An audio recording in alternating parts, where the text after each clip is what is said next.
Hello and welcome back to my channel. My name is Caitlin and I'm here to talk to you about all things reading, writing, and publishing. So please excuse weird lighting here today. It was raining super hard this morning, so everything is super dark and gray outside. So we're just gonna roll with it. But today I am back. I know it's been a while since I've uploaded a video, but I really wanted to talk about this. It's how to build an online platform, which I am super thrilled about. I know it took me a while to get into the online community, both for writing and the publishing side of things. I wanted to talk about how to do that, either whether you're interested in publishing or you're just in the writing community, because either way, in this age, you really do need to build that online platform. So I'm here to give you some tips and tricks to be able to do that, and hopefully you can start connecting with more people because it's super fun. Okay. So, building an online platform. I want to say I've been in the writing community for a good number of years. I've really started trying to connect with it when I was a teenager, on various social media apps, and it's kind of grown since then. So nowadays I mostly use Twitter and Instagram to connect with people. Twitter is my main one and Instagram is kind of my secondary one. I love photography, but I found more engagement on Twitter. That's where I've met all of my mutual friends that I'm friends with in the community, and it's been a really great platform for me personally, but I know it has its nuances and I know it can be really difficult to navigate, especially in a safe, non-toxic way. So keep that in mind when you're picking a platform. I always recommend when you want to connect with the community and you're trying to figure out which app works best for you, lean into the one that you feel is the best. It's kind of hard to manage multiple apps and trying to keep up to date and be involved and keep that conversation going on multiple ones. So I never recommend doing multiple, Twitter, Instagram, Facebook, TikTok, all of that. Some people do, and that's super great. Personally, I can't. It's just too much energy and too much time for me. And I like sticking with the few that I'm used to and that I find really enjoyable, because that's what it should be about too. You shouldn't be forcing yourself to get on an app and talk to people if you're not enjoying it. If you're not finding that connection and you're not liking the content you're putting out, you don't have to do it. It's okay to take a step back and reevaluate or try something different. I know in the last year particularly, a lot of people in the book community have turned to TikTok and they've made something called Book Talk, and that's been a really great community for a number of people. I personally have stayed on Twitter and that's been super fun for me. It's definitely grown in the last year with lockdown. I found that I've been able to connect with people and kind of engage that conversation more. So going back to my point, when you're picking an app, play around and experiment with it, but pick the one that works for you and lean into that, and then just figure out your process. What do you like about the app? What do you like about connecting with people on there? Is there a certain way you like to engage with people and start a conversation? So for me, when I'm on Twitter, I'll post what's going on in my life when it comes to writing or related topics, and then I'll kind of just every now and then throw out questions so I can start a conversation with people. For example, if there was one song that describes your book, what would it be? Because I just want to see people have fun and get to talk about their writing and still have those conversations. Or I'll throw out questions about craft, like do you prefer first or third person?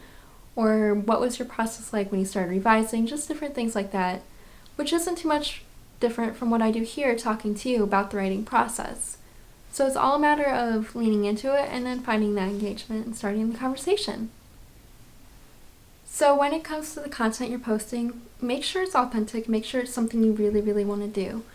I'll let you in on a little secret that the lovely Emily Forney told me a couple weeks ago, is that the Twitter algorithm knows when you're just trying to get views or you're just trying to get likes or whatever it is and you're not actually engaging in a conversation. It will make sure you don't show up on the feed. So when you're posting questions and you're responding to people, don't give just 1 or 2 word answers or you're doing just to respond. Make sure you're actually taking the time to be genuine and respond to it, which I know people don't have a lot of time to do that. I know social media is all about just going in that moment and getting things done. But always, carve out maybe 10-15 minutes throughout the week. Just kind of check in, see what's going on, see what everyone's doing, and then just going from there engaging.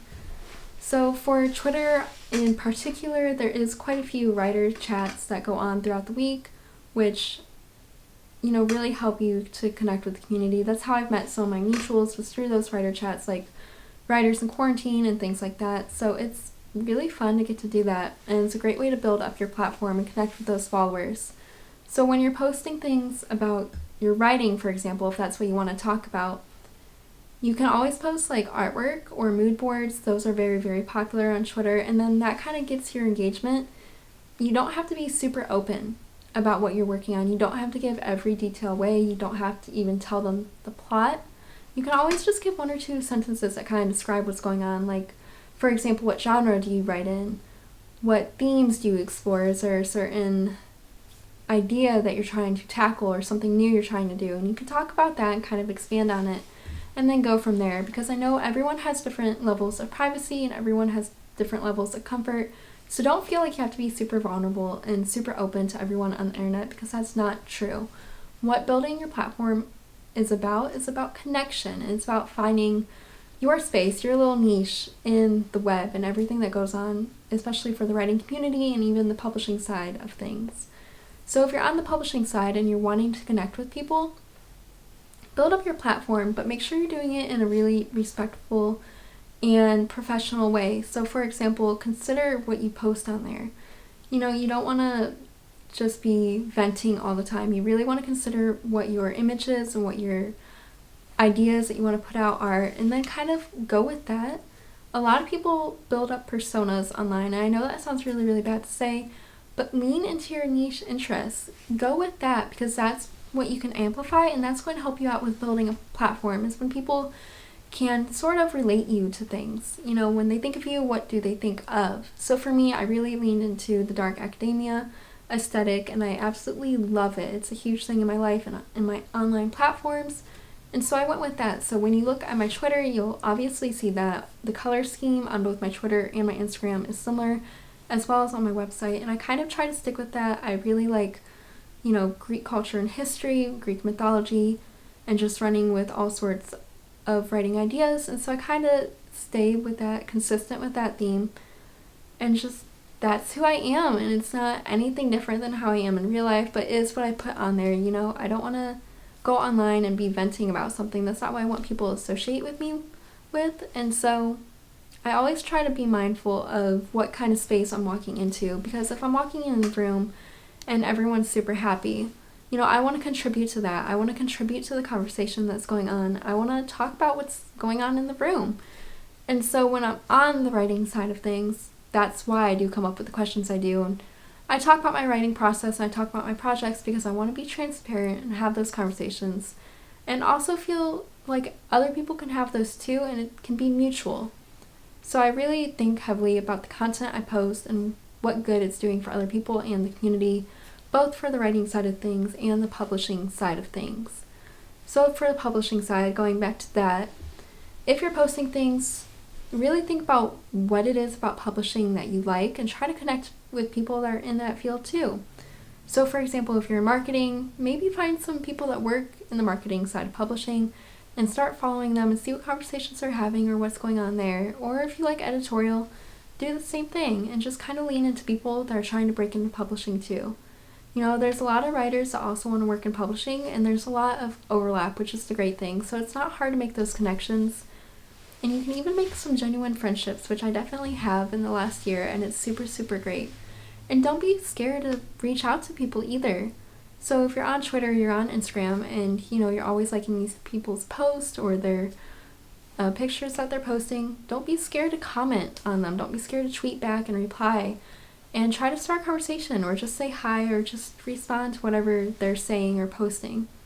And then let it flow organically. Maybe you can eventually talk to them, and that's going to build you up. Not only is it a great way to connect, but it's going to help build your online platform. And I know I talk about Twitter, Instagram a lot, because those are the two I know, but you can definitely lean into others, like, for example, TikTok, Book Talk, which I mentioned earlier, is a huge thing. I don't know if people use Snapchat too much in the writing or publishing communities. I know Epic Reads is on Snapchat, so that's one. Not too many people are using Facebook, and I'm not sure what other apps there are for social media, but those are some avenues you can look at for building your online platform, because it is these social media apps that are going to help you build up.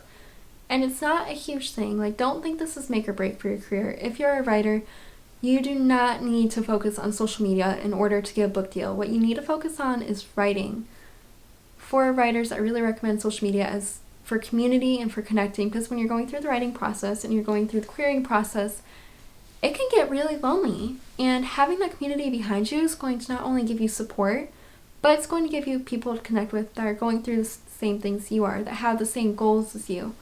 And you can build up with those people. You can help each other out. Like if you have questions, you can go to them, that sort of thing. Social media is not a make or break. You don't have to do it. I know it can seem really demanding and it can seem to take a lot out of you, but if there's ever a point that it's draining your energy or you just don't want to do it anymore, you don't have to. Take a break and take a step back. So yeah, long story short, you don't need to do social media. This video is purely if you're curious about it or if you want to build an online platform, but you don't have to do it. Please don't feel pressured to. And if there's ever a point, like I said, that you need to step back or it's draining your energy, take that step back. Take a break from social media. Just focus on you, focus on your writing, focus on whatever it is you want to actually be doing that's productive for you. And that self-care and just leaning into that, because things are hard. This world is hard, and you shouldn't have something else weighing on you that doesn't need to be there. So if you ever just want to chat or you're just curious, my DMs are open on Twitter, so you can always pop in there too. I'm super, super excited to connect with you guys online all the time. I absolutely love getting to see what's going on and what everyone is working on and doing, both in the writing and publishing communities. So it's been super fun for me, and that's kind of just where I'm at with it. And if you have any more tips or tricks, or if you're curious about anything, please let me know. Go ahead and comment, and then we can start that conversation too. Or if you've had a different experience, or if you know anything else that you want to contribute, go ahead. I think it will be super fun. So as always, please don't forget to like, comment, or subscribe if you've enjoyed this video. And as always, thank you so, so, so much for watching. I super appreciate it, and I always love getting to talk to you guys. So stay safe, stay well, and stay radiant. Bye, guys.